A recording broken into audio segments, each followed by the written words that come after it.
High বন্ধুরা, আসসালামু আলাইকুম সবাইকে। সবাই কেমন আছেন? আশা করি সবাই ভালো আছেন। তো রাতের বেলায় রান্না করব ডিম কারি। তো তিনটা ডিম নিয়ে নিয়েছি আর নিয়ে নিয়েছি বড় দুইটা পেঁয়াজ। পেঁয়াজগুলো দেখেন আমি সুন্দরভাবে কুচি কুচি করে কেটে নেব। কেটে নেওয়ার পরে আমি পেঁয়াজগুলো লাল লাল করে ভেজে নেব। তো আমার ডিমগুলো সিদ্ধ হচ্ছে চুলোয়, ততক্ষণে আমি পেঁয়াজ পেঁয়াজ কাঁচামরিচ ধনিয়া পাতা সবগুলো কেটে নেব। আমার সব কিছু কেটে নেওয়া হয়ে গেছে। আমার ডিমটাও সিদ্ধ হয়ে গেছে। তো আমি এখন চুলোয় দিয়ে দেবো একটুখানি সামান্য তেল।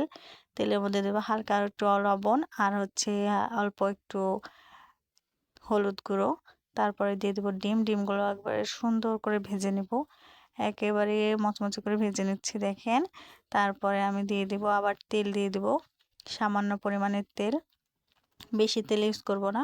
আর কেটে রাখা পেঁয়াজটা দিয়ে দিব।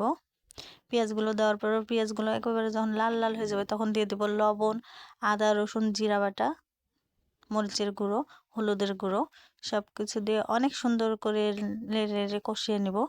কষিয়ে নেওয়ার পরে দিয়ে দিব আমি টমেটো কুচি।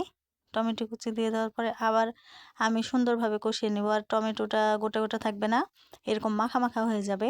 তো অনেক টেস্টি খেতে। তো মাখা মাখা হয়ে যাবে। তারপর আমি দিয়ে দেবো ডিম। ডিম দেওয়ার পরে একটু নাড়াচাড়া করে নিয়ে আমি দিয়ে দেবো সামান্য পরিমাণে পানি। দিয়ে দেওয়ার পরে একটু ঢেকে রাখবো 5 মিনিটের মতো। তারপরে আমি দিয়ে দিব আমার কেটে রাখা ধনিয়া পাতাগুলো দিয়ে দিচ্ছি। দেখেন কি সুন্দর আর এত যে টেস্টি। একবার বাসায় বানিয়ে খেলে অনেক মজা, দেখবেন একবার বাসায় বানিয়ে খাবেন, অনেক টেস্টি হয়। তো আমার হয়ে গেছে ডিম কারি, গরম গরম ডিম। কার কেমন লেগেছে অবশ্যই কমেন্টে জানাবেন। আর শুভরাত্রি সবাইকে।